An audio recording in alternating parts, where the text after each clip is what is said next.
Hello everybody, and welcome to the next lecture of 6838. Today we're going to talk about a topic which is really close to my heart, namely because it occupies a lot of my own personal research time, which is the area of optimal transport. Now, I could talk about optimal transport for many days. I probably could teach an entire course in this area, but I've relegated it to just one lecture of 6838, and I'm going to try and stick with that today. So we're going to get a whirlwind introduction to this really exciting and interesting new area, and I encourage you guys to dig into this field more. Of course, you can always drop by my office hours and chat with me about optimal transport. Nothing would make me happier. Now, optimal transport is a theory that essentially links probability to the geometry of the underlying domain. And we'll see that the constructions in this area are not only intuitive, but they're also quite practical and a useful alternative to some of the classical constructions you may have seen from information theory that appear in the machine learning world. So let's get started with our discussion for the day. Our basic motivation is shown on this slide here. Let's say that we collect the heights of all the students in 6838, and we gather them into some histogram, like what we see in the upper left here. Now, we could go to some continent where, I don't know, the students are all much taller for some reason, and we could collect a similar histogram, like what's on the right, and we could ask the question of how similar our two classrooms are. Well, how can we do that? One thing we can do is take the space of all possible heights of students, maybe start at, I don't know, 3 feet and go to 10 feet, and divide it into little 6-inch intervals, So we make a histogram which tells us how many students are between 3 feet and 3'6", and then how many students are between 3'6" and 4 feet, and so on. When we do that count for our two classrooms, well, now we can compare our classrooms by just comparing these two vectors of numbers, right? These two vectors of counts. For example, we could compute a distance between them by, subtracting, squaring, and summing. Now, there's kind of a hidden parameter in the experiment that I just described, and that is the size of my histogram bin. Now, obviously, one giant histogram, which has one bin covering everybody between 3 feet and 10 feet tall, is not going to give me a very informative difference between these two classrooms, right? So what probably makes sense is to introduce more bins to my histogram. And for a while, my measurement becomes more refined, right? I can tell the difference between our lecture of 6838 and this other classroom in our fictional continent of really tall people. Or maybe if we add even more bins to our histogram, we can distinguish between 6838 and, I don't know, 6006. Like maybe students in algorithms class are slightly shorter than geometry students for some reason. But then eventually, something weird starts to happen. You might say, aha, like I can just keep making my measurement better by adding more and more bins to my histogram. But eventually our histograms start to look like the picture on the bottom here, right? Where at most one student lands in any one bin. Well now, when we compare our histograms by just going over every bin and comparing the two values that we have, essentially our comparison becomes totally uninteresting. All it tells us is that our two histograms are different. And so there's this kind of magical parameter that we have to choose really carefully, which is the number of bins in our histogram. If it's too small, then our measurement is uninformative. And if it's too large, every student ends up in their own bin, and we haven't learned anything interesting. We just learned that classrooms are different. So there's this sort of curve that looks like that. But that's not very satisfying, right? What we'd like better is a parameter where if we crank up the resolution of the computation that we do, the accuracy correspondingly improves. It doesn't eventually start to degrade again. And the theory of optimal transport is going to give us one way to do that. In other words, like a measurement which is going to converge as we increase our number of bins in an interesting and non-trivial way. And the way that we're going to do that is by realizing that our histograms in this example sit on top of an interesting piece of geometry. Now in this case, it's just the real line because we're talking about heights. But we can talk about probabilities, not just in 1D, but also in higher dimensions. And that's a perfectly reasonable, sensible thing to do. So that leads us to the world of optimal transport. Optimal transport is a geometric way to compare probability measures, like those histograms that I just talked about. It has a long and storied history in math and now in computation. It's dated back to the 1700s with a mathematician named Monge. Kantorovich, if we bump forward a few hundred years, received his Nobel Prize for work in optimal transport. And it also sort of was one of the early examples of linear programming. It motivated a lot of the early algorithms like simplex method for solving it. Now these days, it's largely a branch of modern mathematics, and many folks have had a crack at it. It's led to 2 Fields Medals, I think, at this point, but I've highlighted one by Villani, who not only received the Fields Medal, but also got elected to the French legislature, which I think is kind of fun. So optimal transport is not only a good way to get yourself Nobel Prizes and Fields Medals, but also to excel in politics. And these days is an area that touches both mathematical theory and computational practice, which is one of the reasons that it's really fun to work in. You can tell it's a bit of a sales pitch. I really like this area. So in any event, here's our plan for today, and I'll try to keep it within our 1-hour course period. We'll see how well we do. We're going to give you a very high-level introduction to the world of optimal transport, including the basic construction of the optimal transport optimization problems. And then I'm going to give you many different formulas that essentially turn out all to be equivalent to one another. This is one of these interesting areas where there's so many different formulations of optimal transport that are all secretly the same, that it gives us many different toeholds into different ways that we might discretize this optimal transport optimization problem. Then we'll jump forward a few hundred years and talk about applications of optimal transport machinery in different computational domains, everything from low-dimensional computer graphics to high-dimensional machine learning. And then we'll spend the last kind of major part of today's discussion on computational transport, namely covering some of the modern developments that have taken these big ideas in theory and made them work in practice. Finally, we'll conclude with a few interesting extensions of the transport problems, new frontier, and so on. Now, since we're only spending one lecture on this topic, obviously we're not going to cover it in any depth. There's so many cool and interesting resources you can find online and in textbooks. I'd particularly encourage you to take a look at the kind of half textbook, half tutorial from Gabriel Perret, Marco Caturi that I've pointed to in the upper left part of the slide here, which covers specifically computational aspects of optimal transport. This textbook by Sant'Ambrogio on the upper right is also a fabulous reference. And of course, I've written my own survey papers too, so you can look there and make your instructor happy.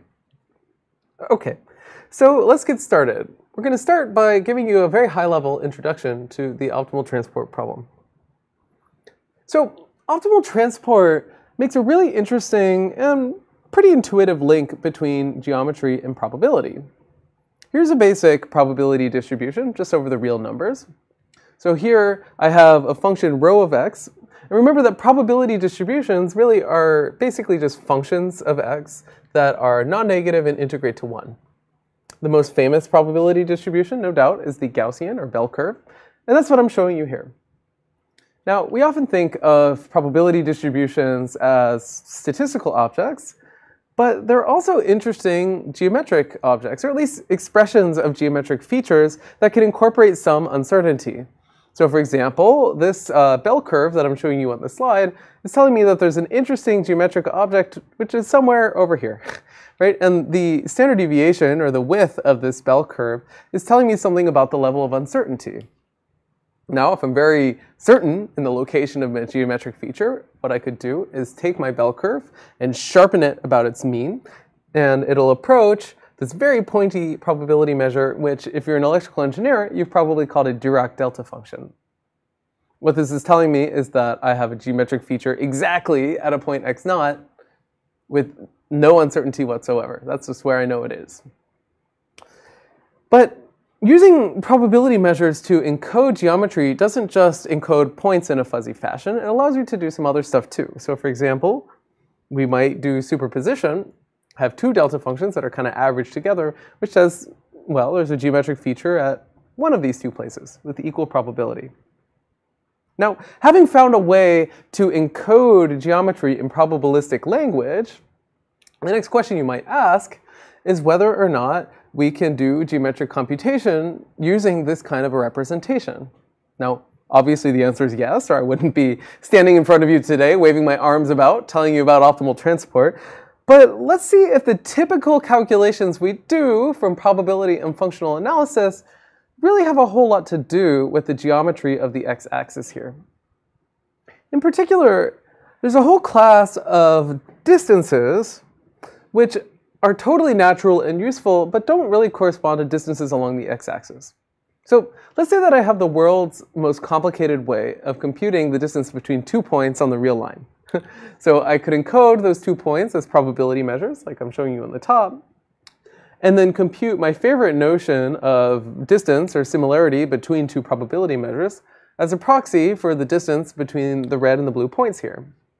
And there are many different options, right? So the sort of basic ones are all computed using the schematic that I'm showing you on the slide here.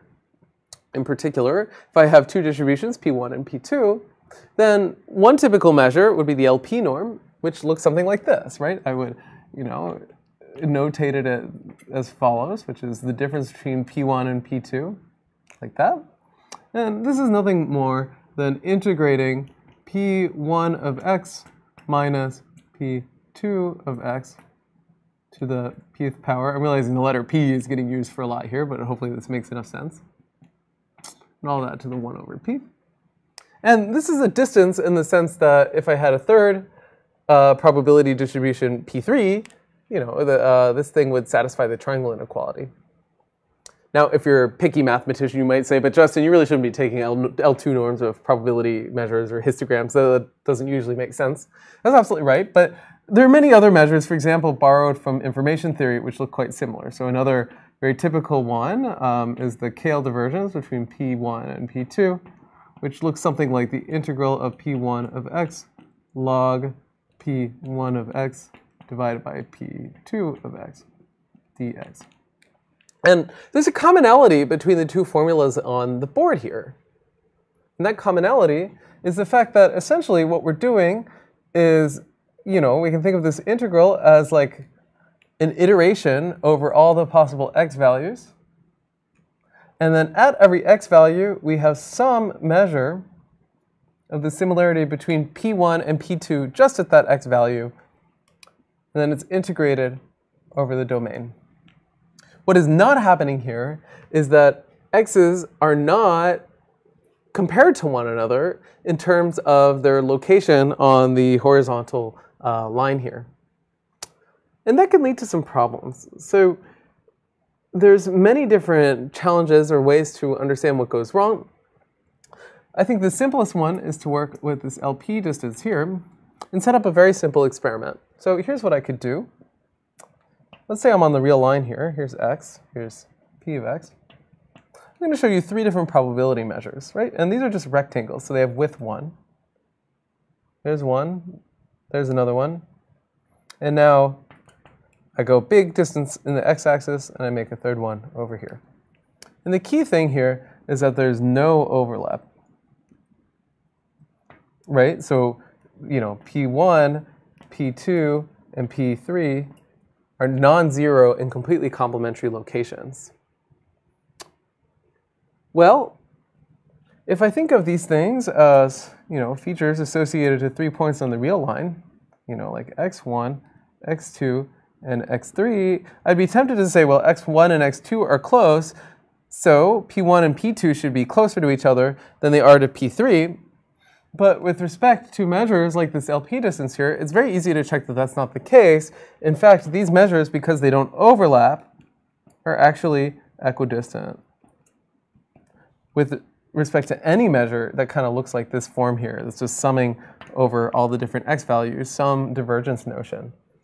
Now, this problem shows up all over the place, right? It also shows up in our histogram example, where if our histograms have all the interesting action in different bins, it doesn't matter where those bins are, they all kind of look the same. In fact, I could do kind of an interesting experiment, which is as follows.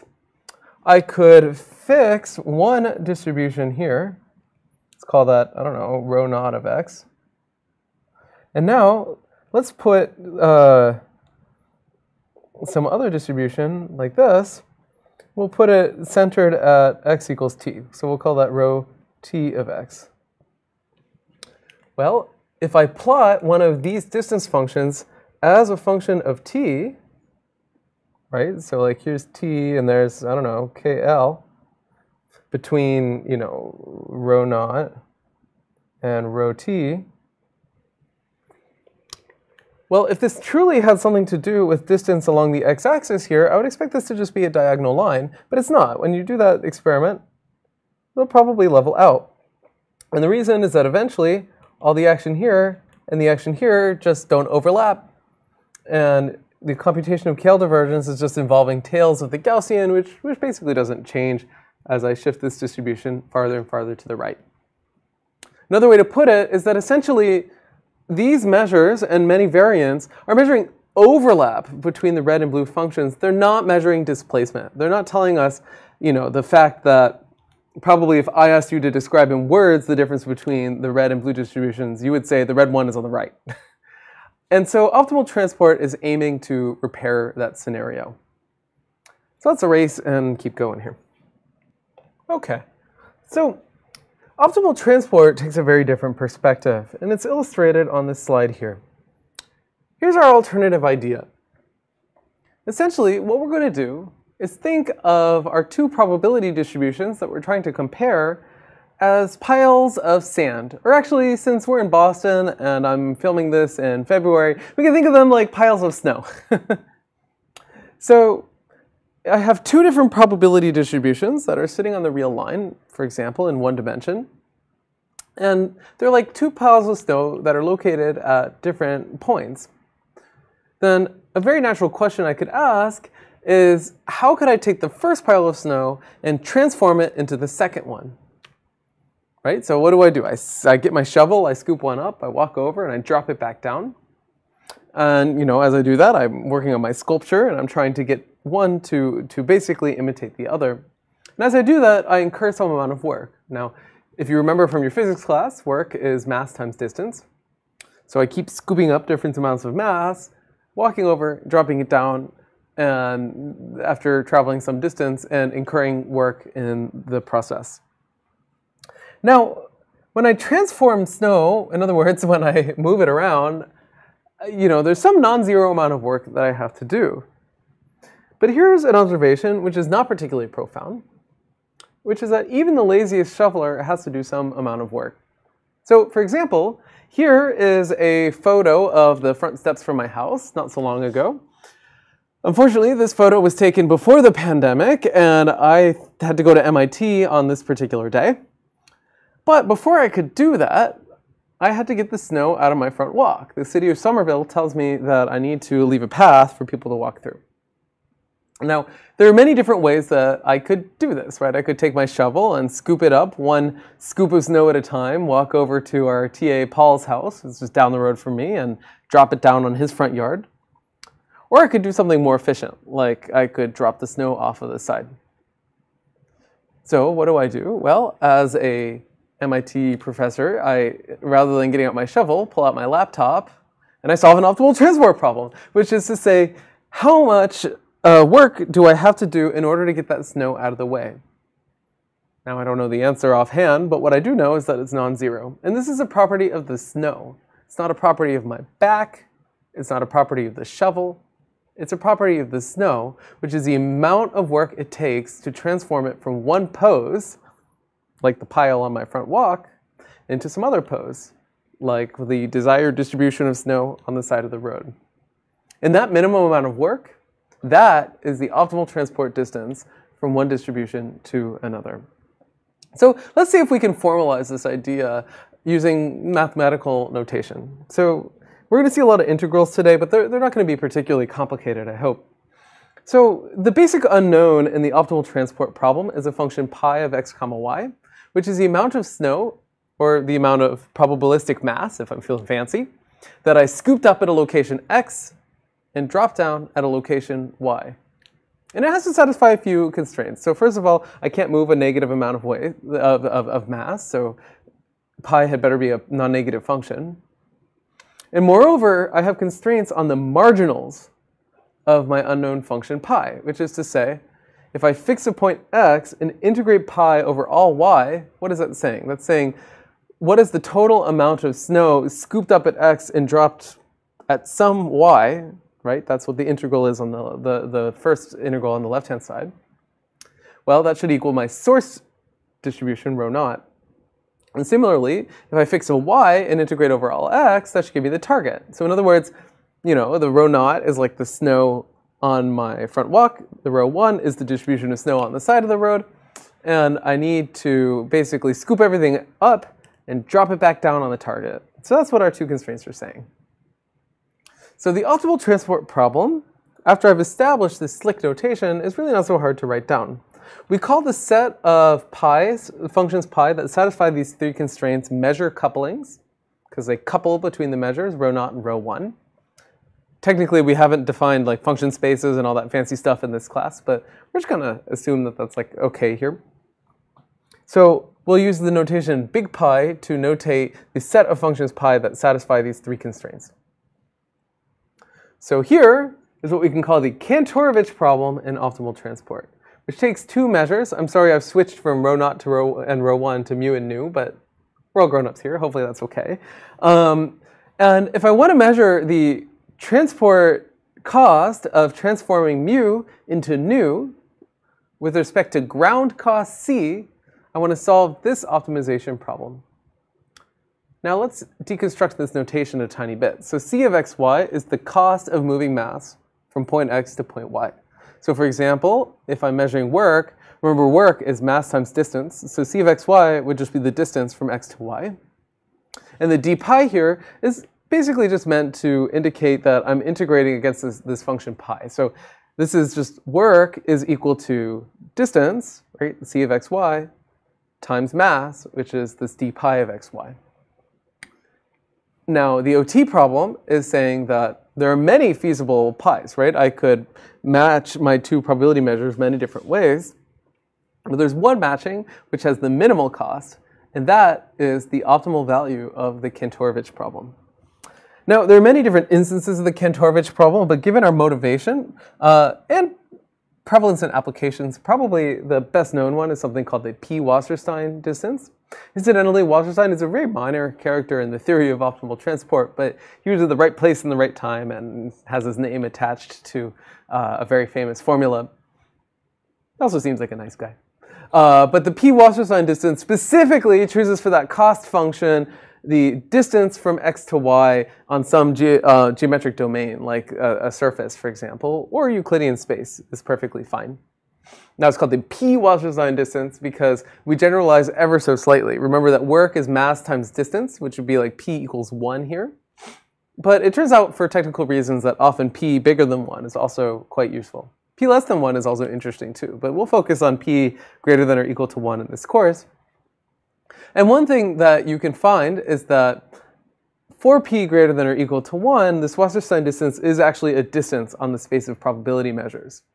Moreover, it's extremely easy to convince yourself that if mu and nu are delta functions at points x and y, then the Wasserstein distance coincides with the distance d. So it's truly like a lifting of distance from a geometric domain, right? That's the d here, into a distance on probability measures. Somehow it's generalizing things. So let's see an example of this. Probably the simplest example is the 1 Wasserstein distance in 1 dimension. So here I've shown you the formula specifically in 1D. So pi of x comma y is now a function of two variables because there's source and target. So it's like a blue point and a red point. So for example, here are two measures, a source and a target measure. And on the right-hand side, I've shown you what I'm labeling as the transport map, which is essentially the optimal pi, right? So a very typical way to visualize it is shown on the right side, where across the top, I plot one of my two measures, I guess rho naught. Across the side, I plot rho 1. And then inside of the square here, I show values of the density pi of x comma y. Right? So x maybe is associated with rho naught and y is associated with rho 1. So this black curve here is essentially telling me, you know, if I read it out and then up, it's telling me for each point in rho naught or rho 1, what point it corresponds to in rho 1. Now, one observation you should make about this is it's very thin, right? Like, even though pi of x comma y is a function of two variables, somehow hiding inside of this box is like a plot, and that's not a mistake. In fact, In one dimension, there's a nice closed-form formula where you can convince yourself that you don't need that whole function pi of xy. It's actually enough to just kind of remap the x-axis from one probability measure to another. And specifically in one dimension, doesn't work in any other dimension. You actually have closed-form formulas for the transport distance. So the W1 distance is given by the L1 norm of the difference between cumulative distribution function, and W2 distance is given by the L2 distance between inverse CDF or quantile function. Sadly, this closed-form formula only works in one dimension. It doesn't work in higher dimensions, where the story gets much more complicated. Now, a different case where we can compute transport in closed form, similar to that formula we just saw, is a case where mu naught and mu1 here are both just composed of a bunch of delta functions at a bunch of points x naught I and x1 j. Well, in this case, essentially, rather than having a continuum variable, which is this function pi of x comma y, now I actually just have a matrix of variables, Tij, which is the amount of mass that I move from point I in the first measure to point j in the second measure. So here the a's are maybe weightings in front of the different points. And this is a linear program. This is something that we can solve using standard linear programming algorithms. And what we'll see later in this lecture is that there's actually a third case that's somehow computable in the transport world. And that's something called semi-discrete optimal transport. And this one's a little subtle. There's a really clever observation in optimal transport that led to this. The basic idea here is that I'm going to solve a matching between one distribution, which is composed of a finite number of points, like the one shown in red here, and another distribution that I can't say anything about. That's it. So that would be like mu naught and mu1. And here's the basic interesting reasoning. In 1D, at least, it's quite simple. Now, initially, it seems like this transport problem still has an infinite number of variables, right? I need pi of x comma y. Okay, so now there's a finite number of x's like the red points, but there's still an infinite number of y's. But that turns out not to be the case, and the basic reasoning goes something like this. If I look at all of the targets that receive mass from that first red point, and I kind of mark them on the x-axis here, and then what I'll find is that they're all to the left of all the targets that receive mass from the second red point, and so on for the third and the fourth. So in other words, there's sort of a monotonicity. There's never a reason for mass to kind of leapfrog when it maps from the red to the blue measure. So secretly, there actually is a finite number of variables in this kind of smooth continuum-looking transport problem, and that is the blue lines, where it's saying from the first blue line all the way to the left is all the mass that goes to the first measure. Between the first blue line and the second one is all the mass that goes to the second, and so on. So it's actually just a partition, right? I don't have a case where like they interleave for some reason. Now, this reasoning is pretty straightforward in one dimension. For higher dimensional problems, we'll see that what you end up with is an object that looks an awful lot like a Voronoi diagram called a power diagram, but with control over the size of the cells. Now, finally, it's worth mentioning one more formulation of transport problem, which actually historically came before the Kantorovich one, something called the Monge formulation of optimal transport. Monge asked a slightly different question. He said, let's say I have two probability distributions. Rather than finding this function pi, which could allow piles of snow to get kind of split up, right? Like it could be that pi of x comma y is non-zero for two different y's, but the same x. Monge said, under what conditions can I find a mapping from one distribution to another that just kind of pushes forward the mass? Now, it turns out one of the brilliant theorems in the world of optimal transport is that the Monge and Kantorovich formulations are often the same. That is to say that even though Kantorovich seems like it has a lot more variables, that's often not the case.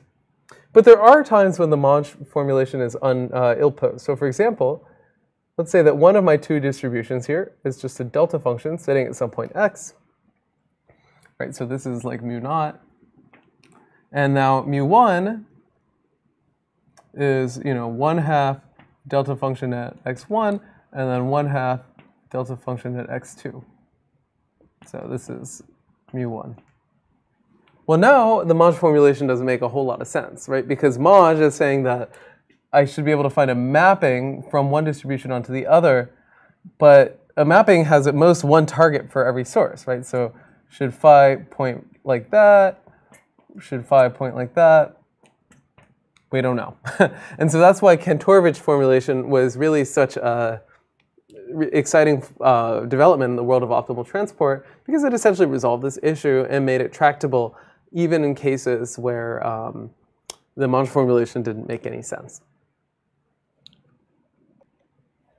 Okay, so the next part of our discussion is basically just a quick mention, kind of similar to our mention of this Monge formulation, that in fact that Kantorovich formula is not the beginning and end of the story. There are so many different formulations that actually are equivalent.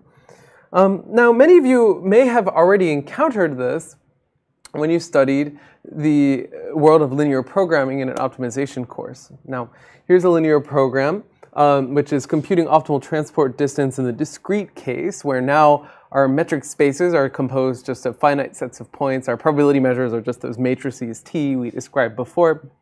One easy theorem you can prove, the initial paper, the proof was a little shaky, it got cleaned up later, is that this thing is a metric on vectors V and W whenever D, or our cost matrix, satisfies the triangle inequality. This is called the discrete transport problem, and as you may have encountered, thanks to duality in linear programming, there's some equivalent formulation of this minimization problem as a maximization problem over dual variables. In fact, in its most general form, it looks something like this, that for every primal OT problem, like what we show on the top, there's a completely equivalent dual OT problem that we have on the bottom that both have the same optimal objective value. And in fact, you can recover the solution to the primal from the dual and vice versa. Now, economics people can probably interpret these formulas in some really interesting ways. So the optimal transport problem is all about minimizing cost in kind of a shipping scenario, right? I'm like kind of shipping the contents of mu onto nu. The dual problem, this maximization, you can think of like pricing. So now you have some model where I can ship from x's to y's, and phi is like the drop-off cost of dropping off mass at a point x, and psi is like the cost of picking up mass at a point y. And so what I want is a shipping company where I can price using this pickup drop-off model, where it's never cheaper to just drive myself, right? That's what the constraint is saying. So phi of x plus psi of y is always less than or equal to c of x comma y. And the beautiful thing is that these problems actually have the same optimal objective value. It's a great exercise to prove why that's the case, and I'll let you do that at home. Then you can get your own Nobel Prize, just like Kantorovich. But in fact, that's still not the end of the story. It's not just a matter of convex duality. There are so many different formulas which are equivalent to the original optimal transport problem. So here's another one, which is totally unexpected, based on the world of fluid dynamics. This is due to Benhamou and Brenier in 2000, and was the tip of this beautiful mathematical iceberg, which has really blossomed. That's kind of a mixed metaphor, since these original ideas appeared. Now, the basic idea here is, rather than thinking of our distributions like piles of snow, we think of them like the density of a gas at different points in time. And one of the beautiful observations that Benhamou and Brenier made in 2000 is that the W2 distance, remember that's the Kantorovich problem where your ground cost is distance squared, can be solved using this crazy looking optimization problem I'm giving you on the slide here. But if you were to look at this from 10 feet away, this language almost looks more familiar to us as differential geometry students from earlier in this course than some of the linear programming language I've used so far. And that's because it's written in fluid dynamical language. The basic Benhamou-Brenier problem says that I have the density of a gas at time 0, I have the density of a gas at time 1, and I'm going to kind of make an animation of that gas moving from one pose into another. That density is going to be this function rho of t. Right? So for each t, I have a distribution over x, which is the density of my gas moving around. And one thing I can do is measure the kinetic energy of the gas as it moves around for 1 unit of time, starting out at rho naught and ending at rho 1. That is our objective function here, where v is the velocity of the gas and rho is the density. So notice that this is 1/2 mv squared, which is energy. The constraint here is something known as the continuity equation, which is essentially saying that v is the velocity field of our gas. This is just something to link our variables together, and the remaining things are just boundary conditions. So the beautiful observation from Benjamin-Bernier is that the p-Wasserstein distance is actually the minimum amount of work it takes, or really the minimum amount of kinetic energy, I guess in this case, it takes to transform from rho naught to rho 1 as densities of gas in 1 unit of time, suggesting a completely different set of theoretical machinery to analyze transport distance, now based on fluid flow and computational fluid dynamics rather than based on linear programming. This also allows us to do cool things like animate the shortest path from one distribution into another. And it's also the tip of a really interesting iceberg that gives you a manifold theory of optimal transport, where we think of the space of probability distributions as itself an infinite dimensional manifold, whose Riemannian metric is somehow hiding in this formula here. Unfortunately, we don't have nearly enough time to work through the details of that, but maybe I'll record an extra lecture segment to give a bit of a flavor. So now let's talk about some applications of optimal transport now that we have some idea of what it is. In fact, my colleague Marco Couturier and I kind of coined this goofy term of Wassersteinization, which is, introducing optimal transport into computational problems.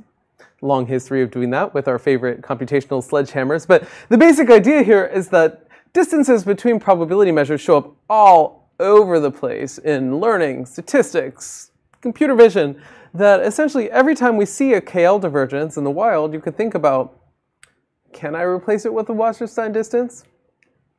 And should I? The answer, of course, is yes. Probably to both of those. And the key ingredients for almost all these applications are pretty straightforward. Essentially, although I've deferred it to later in today's lecture, we can solve transport problems in practice these days. And moreover, we can actually differentiate things like the Wasserstein distance in terms of the input distributions. So these two ingredients are enough for us to define all kinds of interesting algorithms that operate on transport space. Moreover, there are all kinds of interesting convexity properties too that we're not going to get into. The transport cost is actually a convex function of our probability measures in multiple senses of the word. So there's so many different applications of transport. It just shows up everywhere. Some applications, which are probably the most obvious, are in operations and logistics. These are some of the original ones for this particular math problem. So for example, how can I match supply and demand? Well, minimizing the transportation costs of shipping from one to the other. In this context, for example, if my ground distances come from a graph, it can actually be written as a minimum cost flow, which is a pretty classic algorithms problem. In natural language processing and other areas, optimal transport shows up as a way to compare histograms and descriptors. So for instance, here I'm showing you a really interesting piece of research that they called the word mover's distance. I guess these documents, as they were, kind of date this paper a tiny bit. But the basic point here is that there was a well-known piece of research called word2vec, which took all the words in the English dictionary and mapped them to points in Euclidean space in a way where similar words, like words of similar meaning, ended up in similar locations. So if a word is a point in space, a document is a collection of words. Well, in that case, if I want to compare two documents, one way that I could do it is to measure the Wasserstein distance between those two documents thought of as probability distributions in this word2vec embedding space. And that led to this word mover's distance, which for a while at least held the state of the art for document retrieval and similar tasks. It's also been extended in many interesting ways. In computer vision, we can use optimal transport as a really interesting cost function for measuring alignment between geometric objects. Right? So if I think of these hands that I'm trying to align as probability densities that are positive in the interior of the hand, well, then you can view, registration and similar problems as reducing transport distance. One quick caveat here is that transport is not an elastic theory, so it's good for measuring alignment. It's not so good for measuring deformation and stretching, that kind of thing.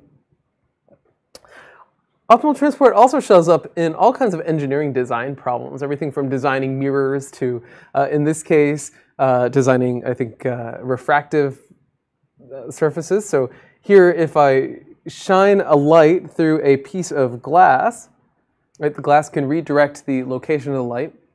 And so it allows us to actually draw pictures in an interesting way. So I can form the surface of the piece of glass to basically focus the light at different points, giving the effects like what you see in the images here. So this was originally proposed in a SIGGRAPH paper and also ended up in a startup company, I believe, Rayform, which is cited here, out of EPFL. And basically, optimal transport is used as a cost function here to measure the distance between the distribution of light on the target surface, like the lion that you see there, and the true image that you wanted to draw. So you differentiate through the transport distance into the shape of, for example, this piece of glass that you're trying to form. Optimal transport is relevant to all kinds of interpolation problems. We can interpolate between probability measures, kind of like what I mentioned with that fluid dynamics problem. Recently, we talked about how to interpolate between vector fields is another interesting application. But just very often, whenever we have things in two different poses, solving a transport problem is a pretty reasonable way to interpolate from one to the other. Now, another place where it shows up is in the approximation of probability measures, both in computer graphics and in machine learning. So for instance, if I have a photograph of a bunch of zebras and I want to stipple it or cover it in a bunch of little points, I could solve the minimization problem that you see on the screen here in yellow, which is essentially saying I want to approximate an arbitrary measure mu, which might be the photograph, with some collection of delta functions where I'm allowed to move around the locations of the xi's. So I differentiate through the transport distance to give me some notion of approximation. This is not only useful for these artistic stippling effects, like this blue noise idea that you see on the left-hand side, but also in probability. Very often we have very complex probability distributions that we'd like to approximate with just a set of points. One way to do that is to minimize the transport distance between the true measure, or maybe something I can just sample from using some complicated MCMC machinery, and the finite set of endpoints that I'm going to use to approximate my measure. Now, the second problem here is an example of a statistical estimation problem, which is one of the most powerful and big ideas in the optimal transport universe. Here's the basic point. So many problems in machine learning can be posed in the geometric language that I'm showing you on this slide here, where I have some parameterized model, p theta. Here, theta is like parameters, like the weights in my neural network. And I'm trying to explain my data using this theoretical model. Here's the problem. There's no theta that will perfectly reproduce my data set. Usually. Sometimes there is, but that's probably called overfitting. So what do? Well, I want to solve an optimization problem which brings the empirical distribution of my data as close as possible to my model, p theta.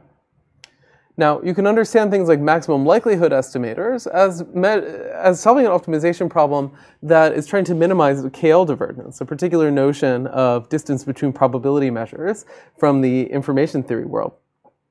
But every time we see KL, you can replace it with transport distance. And what you end up with is an object called the minimum Kantorovich estimator, which can be really powerful. This turns out to have really nice stability properties, it's easier to compute and work with, and so on. Transport shows up in other machine learning applications as well. Another big one is domain adaptation, where I have two data sets with different bias, and I want to use a learned model on one to help me do inference on another.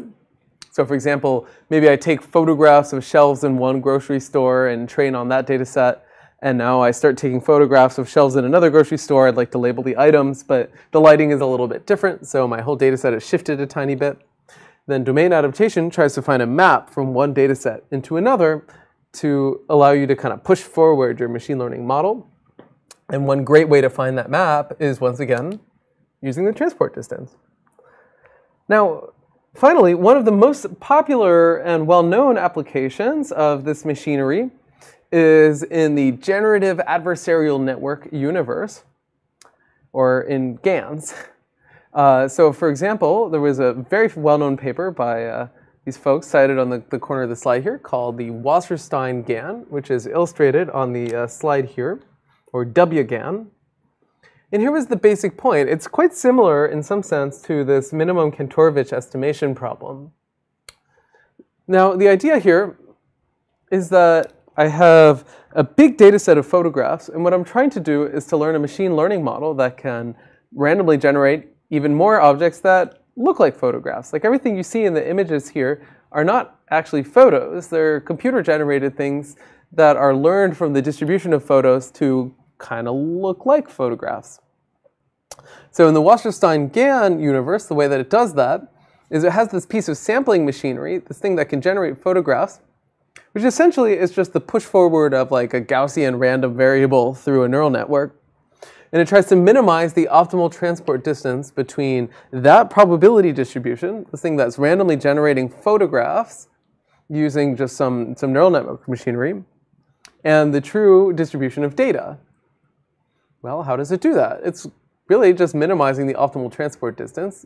Now you might wonder, like, okay, but why do they call it a GAN? Like, what's the adversarial part here? And it just has to do with the dual formula for optimal transport. That essentially, when you're optimizing for that pricing model, you can think of it as kind of this competitive process where the pricing model is trying to distinguish between the computer-generated photographs and the actual ones.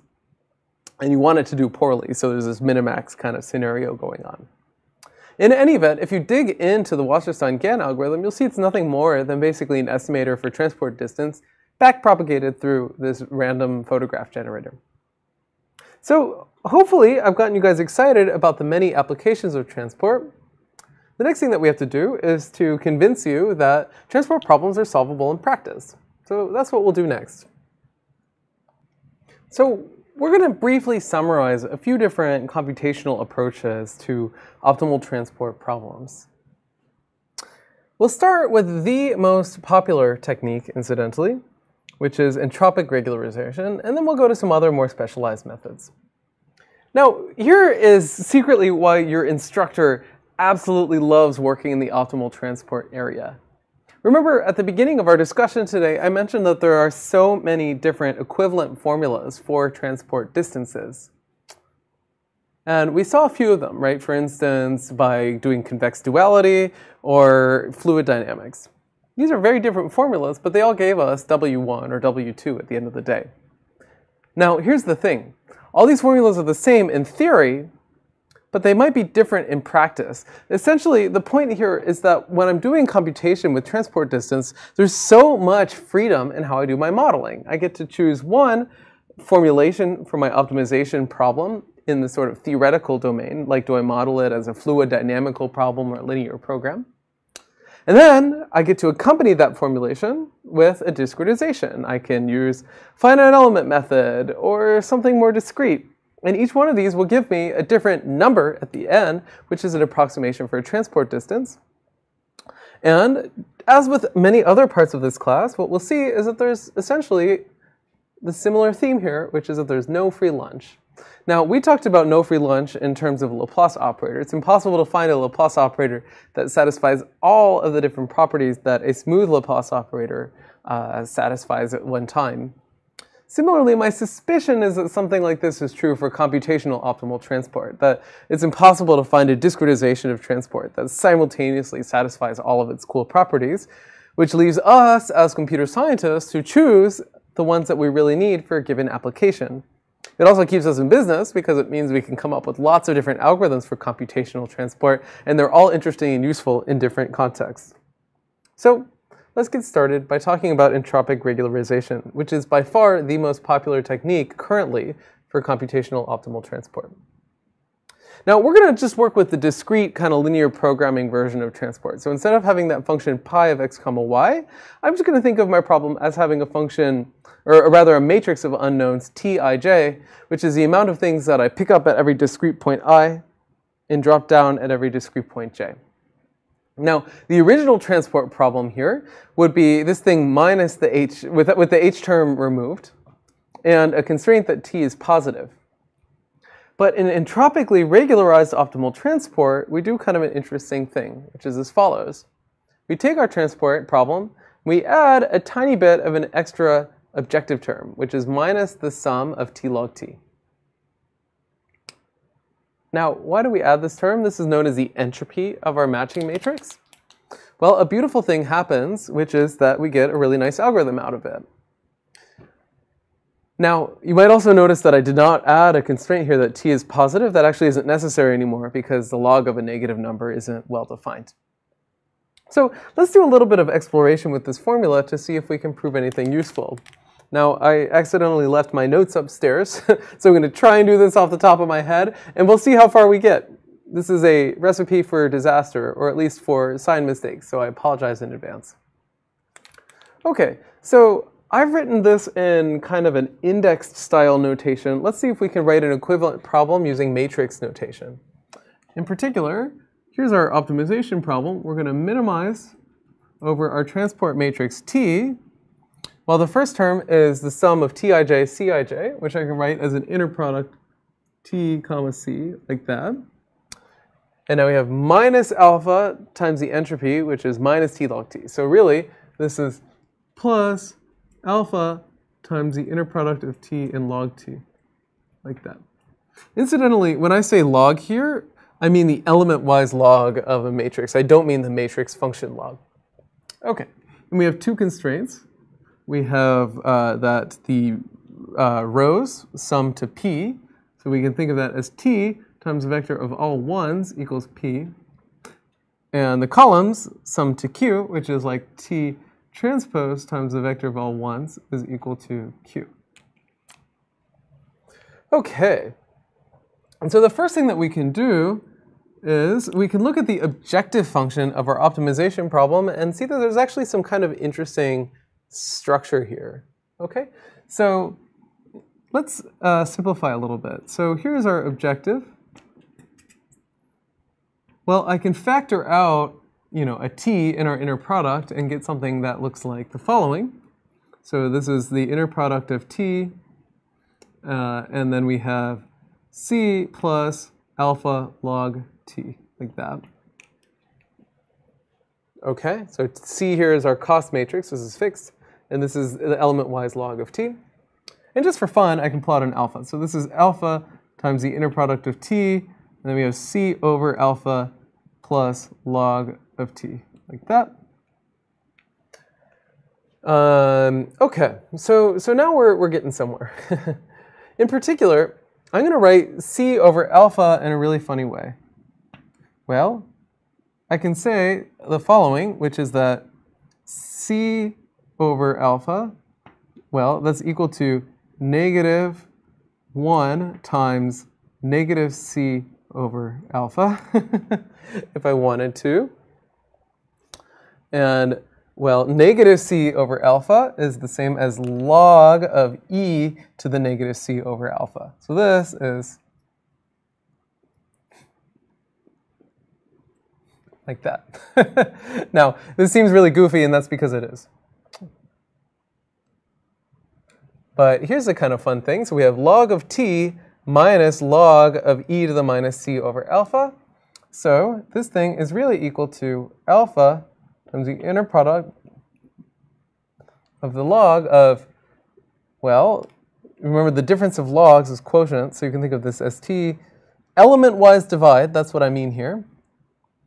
E to the minus C over alpha.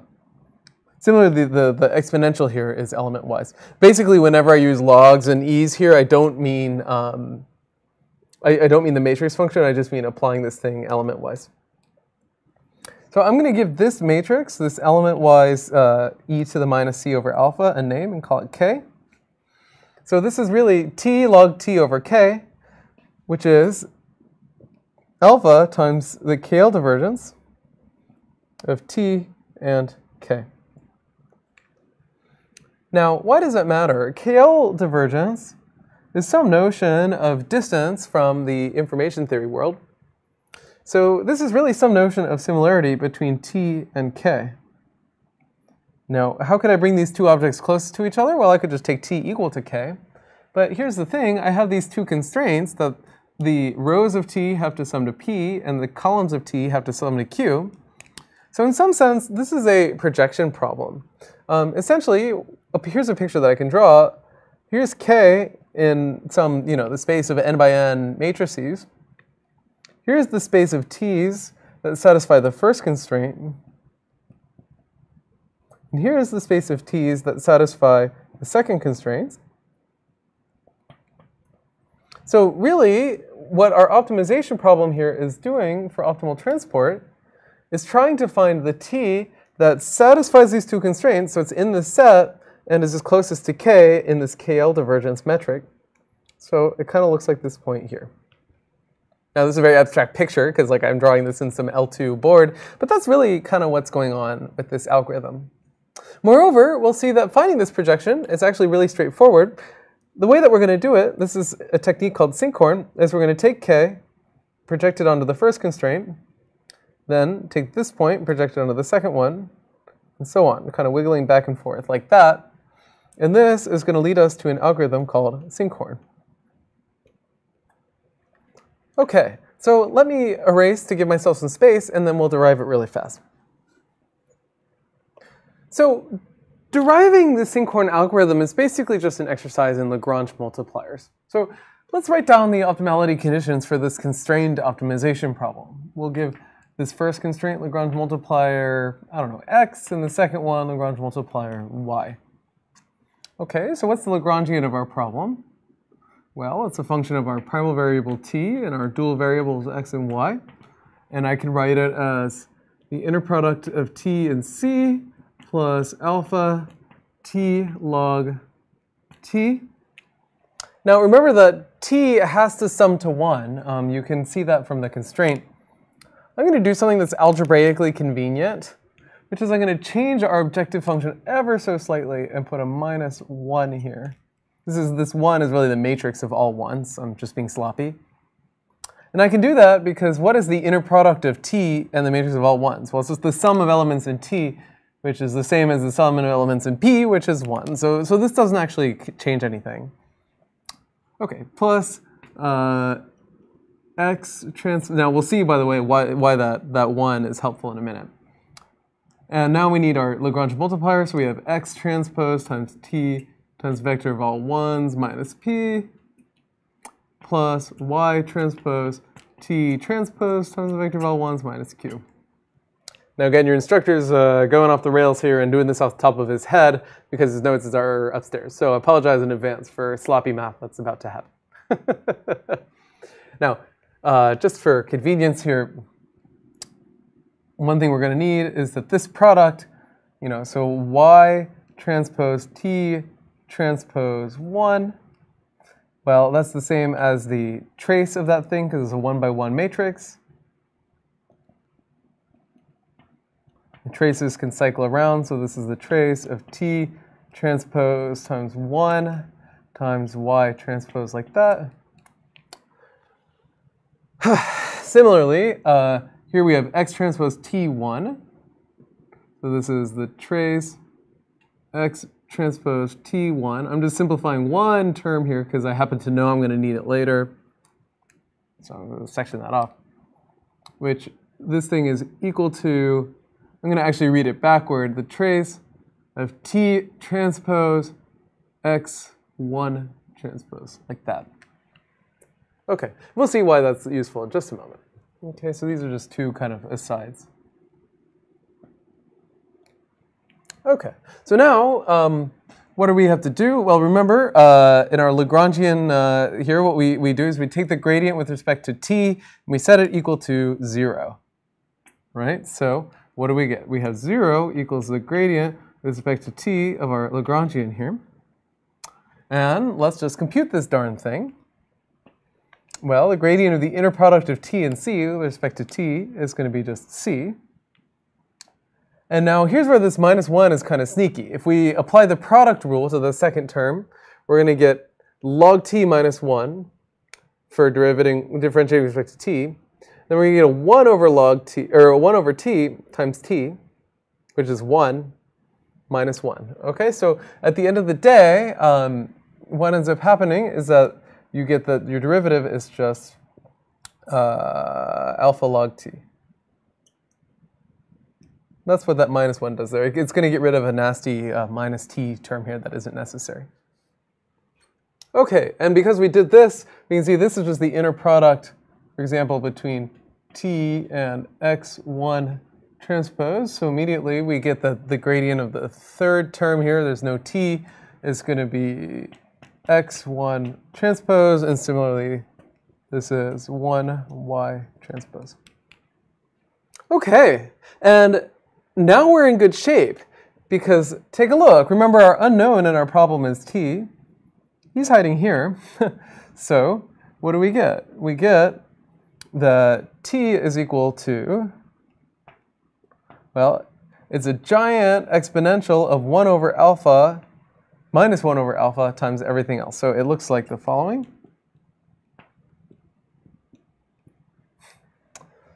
Times c plus x1 transpose plus 1y transpose, like that. Now, let's think for a little bit about what these two terms look like. Now, remember that x is a column vector, right? So this is like, for example, I don't know, let's say we're in 3 dimensions. We have x1, x2, x3 times 1 transpose, so maybe 1, 1, 1. Well, if you do the multiplication, you'll see that that's just copying the columns of x 3 times. So that would be like x1, x2, x3, x1, x2, x3, x1, x2, x3. Similarly, y1 transpose, or 1y transpose rather, is taking y, flipping it to a row vector, and then repeating it vertically a bunch of times. See if I can get away with erasing this. Oh, I can. Good. All right. So why does that matter? Why does that observation matter? Well, in effect, what it's saying is that this first term here is just a column vector repeated a bunch of times. The second term is a row vector repeated a bunch of times. But x and y are actually unknowns, right? They're Lagrange multipliers. Moreover, they're put inside of this exponent. Well, the exponent of a sum is a product. So what's going on here is the x's, or really e to each of the xi's, is scaling the rows of the C matrix, and the y's are scaling the columns of this C matrix. Now, I'll let you think about this in detail at home. I think this is one of these things where if you just do a little bit of calculation, you'll convince yourself that this is true. So essentially, here's the thing. E to the minus c over alpha, we defined that before I erased it to be our kernel matrix K. So that takes care of this term. That went into K. Now, what ends up happening is that we have a diagonal matrix of values which are the y's times minus 1 over alpha, like that. And that's scaling the columns. And then we have the rows, which are scaled by, well, minus x over alpha.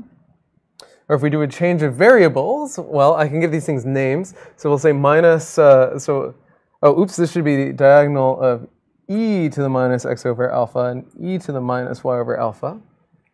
So we'll just call these two things u and v.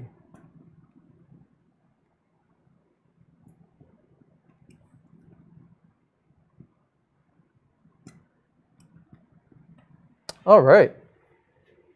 So now we can derive the Sinkhorn algorithm quite easily. In fact, let's see if I can do it in the space we have remaining, which is dangerous.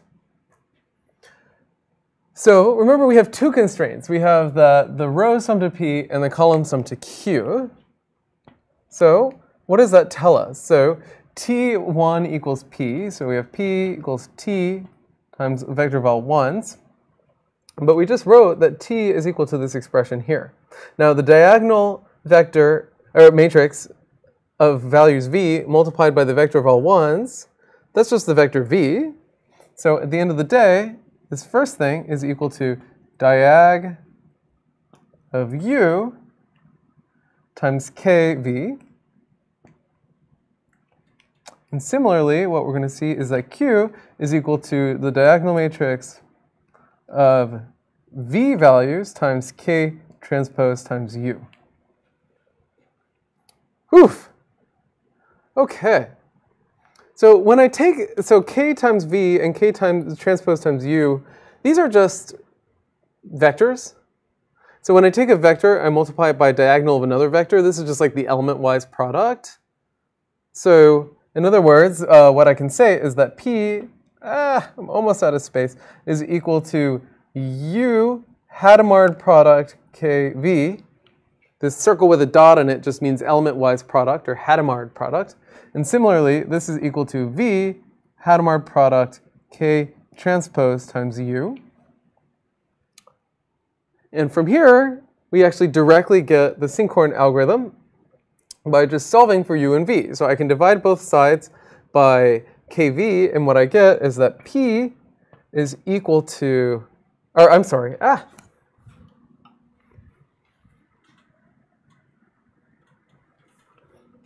I get that U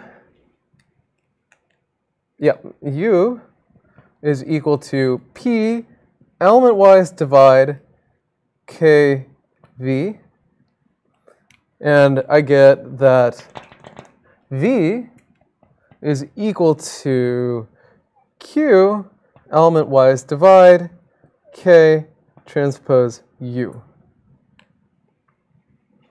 Okay, so let's step back 10 feet and make sure we understand what we just did, because I'll admit it was a little sloppy. So we started with our original optimal transport problem on the upper left, at least in the discrete regime.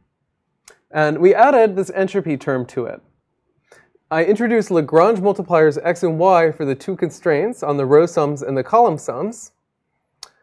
And, well, I did the usual Lagrange multiplier condition, which is that the gradient with respect to our unknown t of Lagrangian is equal to 0. And that led us to this funny expression that 0 is equal to c plus alpha log t plus x1 transpose plus y1 transpose. If I solve this for t and make a few substitutions, basically I replace x and y with u and v, which are kind of the same up to exponent. And then I get this really nice formula for a transport matrix T that is basically a rescaling of K. K is minus C over alpha, exponentiated, where the rows are scaled by one of our unknowns U, and the columns are scaled by another unknown V. Now, I took this expression for T, and I plugged it back into our two constraints, and that led us to explicit formulas for U in terms of V, and V in terms of U. Okay? So that's our basic formula. I'll let you check everything at home. But this actually directly leads us to the Sinkhorn algorithm, which dates back maybe about 50 years or so, which essentially says if I want to compute the optimal V, I just flip back and forth between these two formulas that we derive, computing U from V, and then V from U, and then U from V, and then V from U. And that actually will converge to the optimal U and V for our transport problem. And it basically can be understood as that alternating projection picture that I drew a minute ago. So essentially, you can solve the entropy regularized transport problem in 2 lines of code, plus a for loop around it. Okay, I'm hiding behind this wall of math, so let's erase this real quick. Okay, so even if you didn't follow all that discussion, the good news is that you can implement the Sinkhorn algorithm extremely easy. You just type these 2 formulas in the orange box into your computer, and voila, you have a state-of-the-art algorithm for approximating transport distance. Now, of course, there are caveats, right? This alpha regularizer, as it goes to 0, that's what you need to recover the true transport distance value. But also that adds to the numerical instability in the number of iterations it takes for this algorithm to converge. Now, in fact, you can actually do even better than this algorithm in certain geometrically structured domains, which is actually quite nice here. So remember that K here is e to the minus cos matrix over alpha, where alpha is just a constant. So when you implement Sinkhorn, really they're very simple linear algebra kind of ingredients you need. You just have your supply vector P, your demand vector Q, and then K, which you're going to multiply by a bunch of times, by K and its transpose. And K is this very nicely structured matrix of distances. Well, it's such a nicely structured matrix that actually K corresponds in a lot of cases to a thing that you can implement really efficiently, even faster than matrix multiplication. And that's because K here is really a convolution operator. So for example, if C is distance squared, then K is a Gaussian. And this entire multiply by K operation is nothing more than convolution of a signal against a Gaussian filter, which is something we can implement very quickly. So if you like that kind of thing, I've given you a pointer to a SIGGRAPH paper which explains this algorithm and gets sub-quadratic time for each iteration of sinkhorn. Now, there are many variations of this story. For instance, one very popular alternative, which is easy to code given sinkhorn, is to define an object called the sinkhorn divergence. The basic issue that the sinkhorn divergence is fixing, especially for machine learning problems, is that sinkhorn is biased in the sense that the optimal objective function for that entropy regularized transport problem is non-zero even if both inputs are the same. Like the optimal value here, if p and q are equal to one another, is greater than 0 thanks to that entropy term. Now what sinkhorn divergences do is they debias the entropy regularized transport optimal value using this formula here, where they define a new object, w bar, which is 2 times the optimal value for entropy regularized transport. That's what WC epsilon is denoting here. But then they subtract off the self-entropy regularized transport from a measure in itself for the 2 input measures. So one obvious thing from this formula here is that at the very least, w bar of mu comma mu is equal to 0. And in fact, this has a lot of nice debiasing properties. And moreover, it actually has a lot of properties even more broadly. And every year, people are proving more interesting things about this sinkhorn divergence operator. So it's very clear as epsilon goes to 0, you just get transport distance back. Another kind of interesting thing is if you take epsilon to infinity, you actually recover a different well-known distance metric kind of thing between probability measures known as the maximum mean discrepancy, or MMD. Okay, so that's the main algorithm that people use for regularized or computational transport more broadly, but there are many other models out there. So for instance, you could apply a fluid dynamical intuition to derive a sort of Eulerian model, which implements that Benamou-Bernier formula that I mentioned before. Now, I've given you a pointer to an interesting paper which manages to work this out in discrete differential geometry language, which is pretty cool. And what it actually gives you is a Riemannian metric on the space of discrete probability measures, which are expressed as one variable per vertex of a triangle mesh. The math gets a little hairy, so we're going to omit it from our discussion here, but it's a really fun read, I think. I worked on this paper, and I'd encourage you to take a look. A more historically kind of relevant Eulerian formulation of transport came from Beckmann many decades ago, where essentially for W1 instead of W2 in the transport distance world, a very nice thing happens, where if I take mass, for example, in the graph version of this problem, and I move it from the upper left vertex to the upper right vertex, I kind of pay 3 times, right? Once per edge here. So in the Beckmann formulation of transport, you instead kind of do your accounting per edge. You do it in terms of network flow. And what you get is an optimization problem that scales in the number of edges of a graph rather than quadratically in the number of vertices, like the way we've written it down, which is useful in a lot of different contexts. Now, finally, I'll sketch out one increasingly popular tool known as semi-discrete optimal transport, which, if you recall from the beginning of today's lecture, solves the problem of transport between one measure, which is composed of a finite number of points, and then another measure that I can't say anything about. Now, we talked about the one-dimensional case. The higher dimensional case divides the plane into what you call Laguerre cells, which are just like Voronoi cells, like cells that are closer to one point than any other, but with a bias, which is this unknown value phi. So the idea is as phi, I think, increases, the size of your Laguerre cell increases. And so what you end up trying to do is to sort of balance these Laguerre cell sizes to cover the size of your transport problem. We're not going to go over this too much, but the kind of nice thing about these semi-discrete problems is, for one, they're solvable using kind of nice machinery from optimization, like gradient ascent or Newton's method in the low-dimensional case, and actually stochastic gradient descent in the higher dimensional case. Because the formulas can be written as kind of nice expectations over Laguerre cells, you can approximate them by sampling and so on. And moreover, these formulas tend to be kind of readily differentiable in terms of all the different unknowns in your transport problem, like the density of your distributions, the locations of the mass, and so on. Now, these have been applied a lot in machine learning. I would encourage you to take a look at some of the references I've given you on the bottom of the slide. They also show up in some kind of unexpected applications. So for example, here our colleague Fernando de Goisch and some of his collaborators have applied the semi-discrete transport model to a really interesting solver for fluid dynamical problems. The basic idea here is that I'm representing the fluid as this sort of evolving density, which is represented as a collection of points moving around. But the points are dividing up this volumetric region into cells whose densities are like the density of the fluid here. So I'll let you read this paper for more. Reading this one requires deep knowledge of optimal transport and of fluid dynamics, so it's a bit heavy duty, but it's a really interesting and emerging application. And there have been other works as well that are sort of right at the intersection of optimal transport and fluids using techniques like these, which is pretty exciting. So as a quick summary, there's so many different computational methods out there for transport, everything from regularization to this sort of Eulerian fluid dynamical setup to semi-discrete, where it's specifically between one set of particles and then another continuum object. And they have many different advantages and disadvantages that are summarized on the slide here.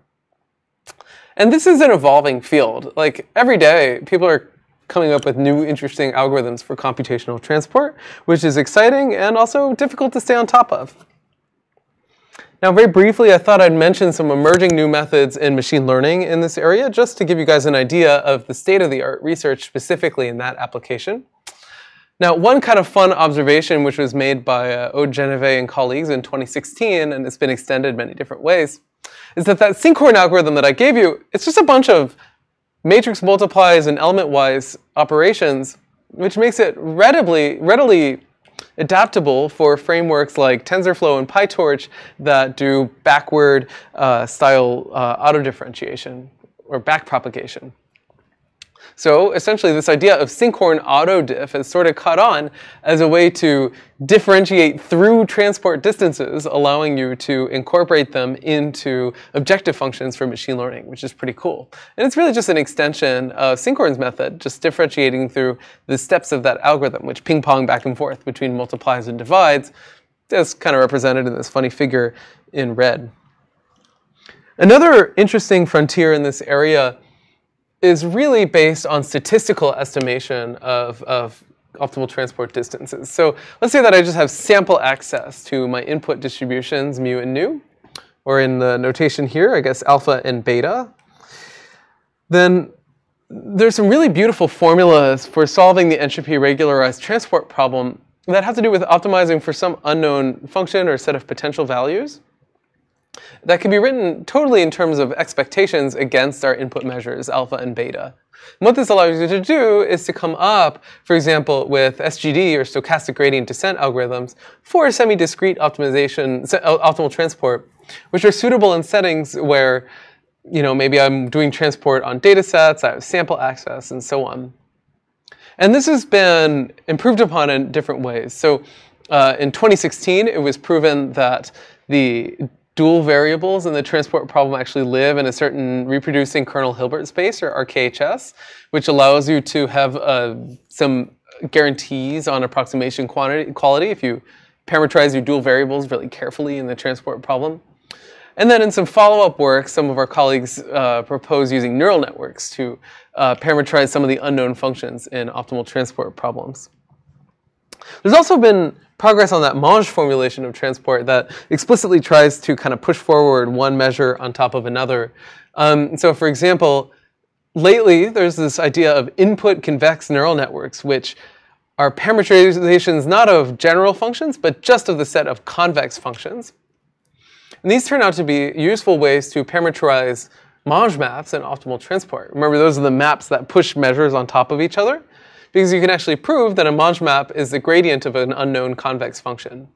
And so by kind of combining some transport theory and some convex analysis, you now have a way to solve the Monge problem, which is useful for certain kind of distribution fitting problems in machine learning. So very briefly, I'll give you a call out to some interesting extensions and frontiers of the transport problem beyond just calculating transport distances. There are so many and they change every year. One particularly popular extension is to compute barycenters. So if you think of transport distance as putting a distance on the space of probability distributions, then the Wasserstein barycenter is like taking an average with respect to that distance. So for example, if I have a bunch of input measures mu, then I'm now optimizing for a new probability measure, which minimizes the sum of squared transport distances, maybe with different weightings, like I'm showing in this animation, to your input. So this can be useful in a lot of different settings. For example, in Bayesian inference, this actually appears, where maybe I have different data sets that have slightly different bias, so maybe they're like shifted in different ways. And I want to do inference that combines all three. Well, if I do that in Euclidean sense, because I have these three different biases, I end up with a trimodal kind of average posterior distribution. But in the Wasserstein subset posterior model, which computes a barycenter, I get just a single modal thing in the middle. And so the application that's proposed in this domain kind of looks like this, where maybe my data set is so big I can't carry out inference on the whole data set at once tractably on one computer. So I divide it onto 5 computers and do 5 different learning algorithms on these 5 machines independently, and I want to fuse the result. Then essentially optimal transport barycenters are used as a fusion mechanism, which has this nice property illustrated on the image. Now, the transport problem that we've described today is a linear assignment problem if you're an optimization person. There exists a quadratic assignment problem, which is trying to kind of minimize distortion of one space stretched onto another. And this can be useful for matching metric spaces to one another. And this leads to an entire literature which has been explored by Facundo Memoli and colleagues on something called the Gromov-Wasserstein distance, or GW, which is a quadratic problem. Essentially what it's saying, transport is saying don't move mass too far, I want to minimize work. GW is trying to solve a second order problem, like if x is close to x prime, then I'd like, and y is close to y prime, then I'd like x to go to y and y to go to y prime, and x prime to go to y prime. So it's saying that nearby points in one measure should go to nearby points in the other, which is sort of a second order effect as opposed to don't move stuff too far. This makes the optimization problem really challenging, but in practice, it allows us to solve interesting tasks like correspondence. So I have different geometric domains that I can express as metric spaces, for example, equipped with geodesic distance function. Then the Gromov-Wasserstein distance gives us a way to match between them, even if they're deforming and not really rigidly aligned to one another. Another interesting frontier in transport universe is that you can actually use optimal transport to solve certain partial differential equations, which actually look like gradient flows in the space of probability distributions. And so machinery for optimal transport is now being used to come up with all kinds of numerical PDE solvers. And it's getting extended to things that aren't just probability distributions, like matrix fields, vector measures, tensors, and so on. Solving interpolation problems that don't just involve densities, but kind of more interesting information. And then finally, I think one of the big frontiers is basically translating optimal transport to the statistical regime. I've used the word probability quite a bit today to refer to the input data for computing transport. The theme in theoretical probability is all about knowing how many samples I need to approximate a distribution well. And unfortunately, there's a really well-known fact in the world of optimal transport known as the curse of dimensionality, which is a bit of the Achilles heel of computational transport, and one that we're working very hard to overcome. Looks like the following: big O of 1 over n to the 1 over d. The basic idea here is that if all I can do is sample for my input data, then my number of samples that I need to approximate transport distance well scales really poorly in the dimensionality of my problem. So in other words, I need a ton of samples to approximate things like Wasserstein distance well if my samples are on some high dimensional probability measure in the most general case. So a really active area of research in statistics tries to find ways around this, either by modifying the transport distance problem, restricting to certain classes of probability measures, doing all kinds of other statistical tricks to try and shave off some of these asymptotic considerations. So, in any event, hopefully our discussion today got you excited about one of many interesting research directions and fields in the applied geometry domain. Essentially, toward the end of this course, our job here is just to get you excited about the many different possibilities of research and the shape analysis universe, and certainly optimal transport is one of those frontiers. So it looks like we just barely squeezed it into our course time here. With that, we'll start next time in a completely different topic. So I'll see you then.